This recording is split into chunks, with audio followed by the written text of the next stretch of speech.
گوجری زبان میں اپڈیٹ سنیے۔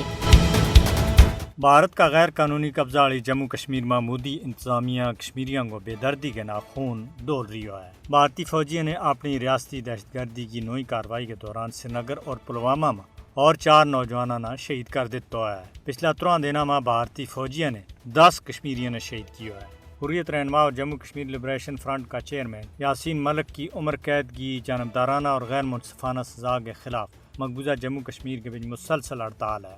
بھارتی متعصب عدالت کا فیصلہ کے خلاف سخت مظاہرہ کیا گیا۔ مظاہرین اور بھارتی فوجیوں کے بچکار اس دوران جھڑپ بھی ہوئی۔ لوگوں نے بھارت مخالف مظاہرے تے روکن کے واسطے سری نگر میں بڑی تعداد کے بچ بھارتی فوجی اہلکار تعینات کر دیتا گیا ہے۔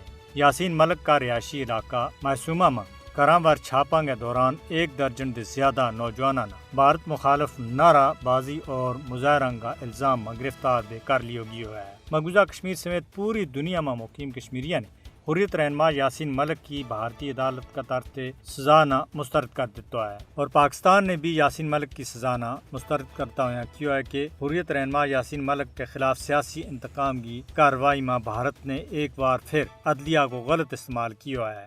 حریت رہنما اور تنظیمہ نے بدنام زمانہ بھارتی ایجنسی NIA کی خصوصی عدالت کا طرف محمد یاسین ملک نے عمر قید کی سزا کی سخت الفاظ میں مذمت کی ہے۔ کلماتی حریت کانفرنس نے کیا ہے کہ یاسین ملک نے تنازع کشمیر پر ان کا سیاسی نظریات اور کشمیریوں کی نمائندگی کرنے کے اوپر سزا دیتی گئی ہے۔